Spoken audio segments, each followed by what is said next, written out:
सर्वांना नमस्कार.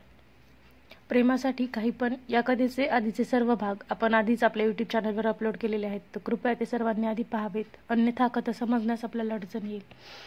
आत्ताच मध्ये 2-3 जणांचे मेसेज आलते की मॅडम रोज एक भाग टाका ना किंवा लवकर टाका. तर काय होतं ना, मला रोज एक भाग टाकायचा असतो, पण एक भाग बनवण्यासाठी कमीत कमी 4 ते 5 तास लागतो, 15 मिनिटाच्या व्हिडिओसाठी सुद्धा. आणि छोटं बाळ असल्यामुळे मला ते शक्य होत नाही एवढा वेळ द्यायला.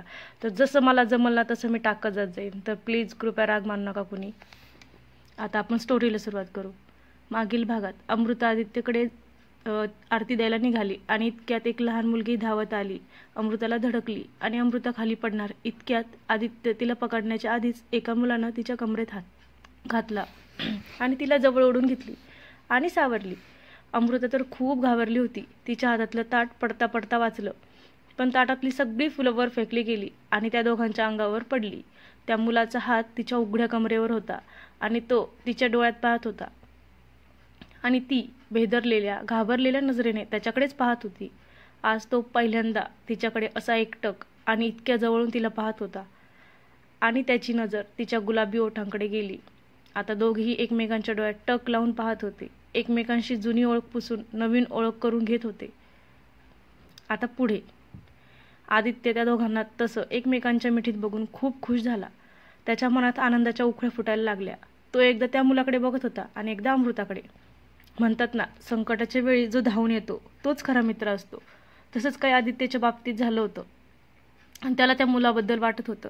त्याला असं वाटत होतं की तो जो मुलगा संकटाच्या वेळी धावून आलाय तोच त्याचा खरा मित्र आहे.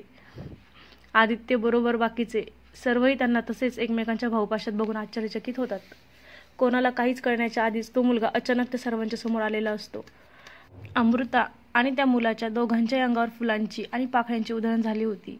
त्यांच्या डोक्यावर अक्षता पडाव्यात तशा फुलांच्या पाकळ्या पडल्या होत्या आणि अजूनही दोघे तसेच एकमेकांकडे टक लावून बघत होते. आदित्यने खोकण्याचं नाटक केलं तसं दोघेही भानावर आले आणि एकमेकांपासून बाजूला व्हायला गेले आणि अमृताचं नेमकं मंगळसूत्र त्याच्या शर्टमध्ये अडकलं आणि तिनं त्याच्याकडे रागात बघितलं. आणि आता दोघेही आश्चर्याने एकमेकांना बघून एकाच वेळेस जोरात ओरडले, तू तू इथे काय करतेस? तो मुलगा म्हणाला आणि ती म्हणाली, तूच माझा पाठलाग करत इथपर्यंत आलास ना, तूच सांग, तू इथे कशाला आला आहेस? तसे घरचे सगळे हसले आणि अंबिका देवी म्हणाली, अरे वा, छान की, या दोघांची आधीपासूनच ओळख दिसते, पण तुम्ही दोघे आधी कुठे भेटलात? आणि अमृता रागात म्हणाली, आई, तुम्हाला सांगितलं ना मी, सकाळी एक अखडू बैल भेटला होता दुकानात आडवा, तो हाच होता. आणि आता सगळेच मोठ्याने हसले. आता सगळे मोठ्याने खूप हसले आणि अंबिका देवी म्हणाली, अरे बापरे, तो हा बैल होता का? आणि आता चिडून तो मुलगा म्हणाला, आई, मी तुला म्हणालो होतो ना की एक मारकी म्हैस आडवी आली होती मोठ्या शिंगांची, ती हीच होती. सारखी सारखी मध्ये मध्ये करत होती, पिच्छा सोडत नव्हती माझा. आता सगळे पुन्हा हसले. आदित्य तर पोटाला हात लावून मोठमोठ्यानं हसत होता आणि अमृता चिडून म्हणाली, तू यांना आई का म्हणालास? मी त्यांना आई म्हणाले म्हणून तू पण त्यांना आई म्हणतोस का? लक्षात ठेव, त्या माझ्या आई आहेत फक्त, समजलं? आणि ह्या काही वस्तू आहेत का माझं तुझं करायला? आणि आता तोही चिडून म्हणाला, तुझी आई होण्याआधीपासून ती माझी आई होती, आहे आणि कायमच असणार. आणि आता तिने त्याच्याकडे थक्क होऊन त्याच्या चेहऱ्याकडे पाहिलं आणि अंबिका देवी म्हणाली, अगं अमृता, हा माझा विशाल आहे.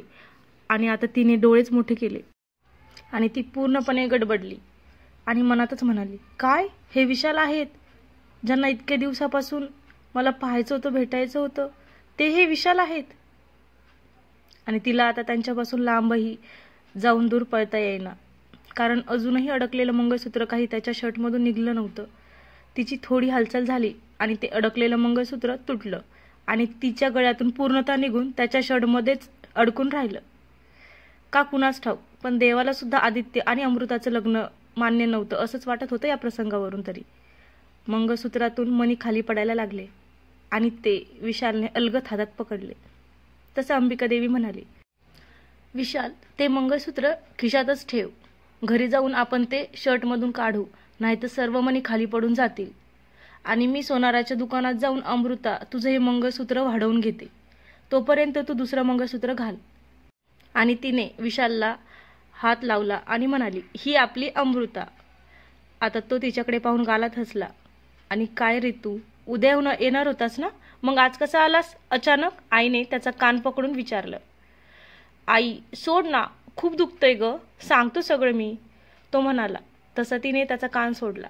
आता विशाल डोकं खाजवत म्हणाला, अगं तुम्हाला सर्वांना सरप्राईज द्यायचं होतं मला, म्हणून कालच तिकीट बुक केलं होतं मी आणि सकाळीच आलो इकडं. आल्यावर म्हटलं एक छान गिफ्ट द्यावं सगळ्यांना. आता आदित्य त्याच्या जवळ जातो आणि म्हणतो, बरं झालं दादा तू इकडे लवकर आलास, मी खूप मिस केलं यार तुला. आदित्य त्याला मिठी मारत म्हणाला. मीही खूप मिस केलं रे तुला आदू, विशालही त्याची मिठी घट्ट करत म्हणाला. विशालनं त्याच्या आईवडिलांच्या पाया पडून आशीर्वाद घेतला आणि आता त्याची आई त्याला म्हणाली, विशाल आता तुझ्याही लग्नाचं बघायला पाहिजे लवकरच. आता लग्न झाल्याशिवाय कुठेही जायचं नाही, इथेच राहून अमेरिकेच्या ब्रांचचं काम पाहायचं, समजलं? तसं विशालने अमृताच्या चेहऱ्याकडे पाहिलं आणि तिनं गोंधळून नजर दुसरीकडे फिरवली. अमृताला तर कळतच नव्हतं आता कसं आणि कुठल्या तोंडाने त्याच्या संग बोलावं. ती हातांची चुळबुळ करत इकडे तिकडे बघत होती. तिला त्याच्याशी नजर मिळवण्याची लाज वाटत होती आणि मनात स्वतःशी संवाद साधत होती. काय तू अमृता, इतक्या दिवसांपासून ज्याला तुला भेटायची बघण्याची इच्छा होती, तो समोर आला आणि तू काय केलं? खाल्ली ना माती? मागे पण फोनवर असंच केलं आणि आत्ताही. ती स्वतःच्याच कपड्यावर एक टपली मारत स्वतःशीच बोलत होती आणि चोरून चोरून त्यालाच बघत होती. आता विशालनं देवाचं दर्शन घेतलं आणि सगळे घरी जायला निघाले, पण अमृता तिथे तशीच उभा राहून तिच्याच विचारात हरवली होती आणि अंबिका देवीनं तिला आवाज दिला, अगं अमृता चल, घरी यायचं नाही का तुला? तशी ती तिच्या विचारातून बाहेर आली आणि लगबगीने पायऱ्या उतरायला लागली. त्याच वेळी मोबाईलमध्ये काहीतरी बघत विशाल मध्येच थांबला आणि अमृता त्याला पुन्हा धडकली आणि गडबडली. त्यानं एका हातानं तिला पकडलं. पुन्हा त्यानं तिच्याकडे पाहिलं आणि तिनं सुद्धा त्याच्याकडे गडबडून पाहिलं आणि एकमेकांच्या डोळ्यात ते दोघेही हरवून गेले. आणि विशालची नजर तिला खूप काही सांगून जात होती आणि ती लाजत होती, गालात हसत होती. आणि अजून गाडीजवळ अमृता आणि विशाल का नाही आले म्हणून त्यांना आदित्य पाहायला आला. अगं अमृता काय करतेस असं म्हणून आदित्य तिथे आला आणि त्या दोघांना तसं पाहून पुन्हा तोंडाला हात लावून हसायला लागला. आदित्य असा पहिला नवरा असेल की जो आपल्याच बायकोला त्याच्याच भावाच्या जवळ पाहून पण राग यायचा सोडून त्याला हसायला येत होतं. आणि तो मनातच म्हणाला, लगता है इनकी रबने बना दी जोडी. पण प्लीज देवा यांना काही करून एकत्र आण आणि मला यातून आधी मोकळ कर बाबा. लागलं तर मी तुला एक नारळ काय 101 नारळांचं तोरण बांधील. आणि असं म्हणून त्यानं खरंच देवाला खालूनच हात जोडून नवस केला आणि तो त्यांच्या जवळ जाऊन म्हणाला, आज काय असंच एकमेकांच्या डोळ्यात बघत असंच एकमेकांना पकडून राहण्याचा प्लॅन आहे का? तुमची पकडापकडी खेळून झाली का की अजून बाकी आहे? तसं आईने विचारले. तिला सांगतो जाऊन मी, ह्या दोघांना घरी यायचं नाहीये, तो खोडकरपणा करत म्हणाला. तसं विशालने तिचा पटकन हात सोडला आणि त्याचा कान पकडला आणि म्हणाला, काय रे किती आगाऊपणा करशील रे? दादा माझा कान सोड ना, सॉरी प्लीज. तसं विशालने त्याचा कान सोडला. अगं अमृता आईने तुला बोलवलं, आदित्य म्हणाला. आता अमृताचं नाव ऐकून त्याच्या तोंडून आपसुकच तिचं नाव निघालं, अमृता. नाहीच नेम हा. तशी अमृता लाजून तिथून पळूनच गेली. विशाल तिला पळताना सुद्धा भान हरवून पाहत होता आणि आदित्यनं ते पाहिलं. आता त्यानं त्याच्या खांद्यावर हात ठेवला आणि त्याला विचारलं, काय दादा पसंत आहे का तुला? आणि विशाल तसाच भार हरवून म्हणाला, हे काय विचारणं झालं का? I just love her. आणि आदित्य हसत म्हणाला, ते पण एकाच भेटीत. आणि हसायला लागला. आता विशाल भानावर आला आणि तप करू लागला आणि आदित्य म्हणाला, आता आलाय ना तू इकडं तर अजिबात वेळ लावू नकोस.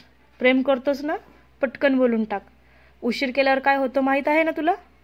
आणि आता विशालही हसत म्हणाला, हो पण आता मी नाही उशीर होऊन देणार. आता अमृता गाडीत जाऊन बसली.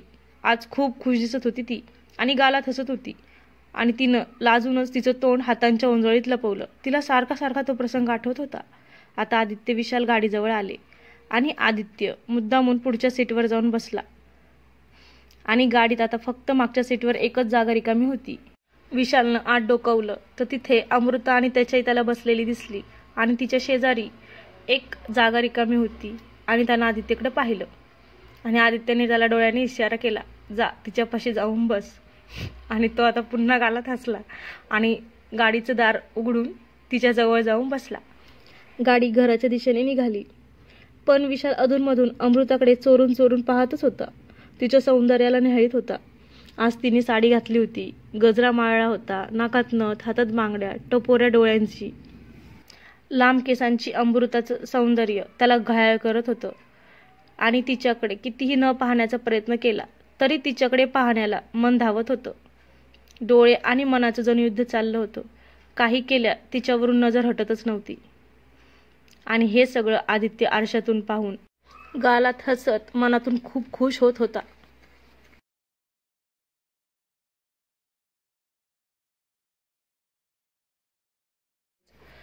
आता विशाल आणि अमृताची लव्ह स्टोरी आणि त्यांच्यातली नोकझोक पाहायला अजूनच मजा येणार आहे. आणि आजचा भाग तुम्हाला कसा वाटला कमेंट करून नक्की सांगा. जर कथा आवडत असेल तर आपल्या चॅनलला सबस्क्राईब करा, कथेला लाईक करा आणि बेल आयकॉनला नक्की दाबा. धन्यवाद.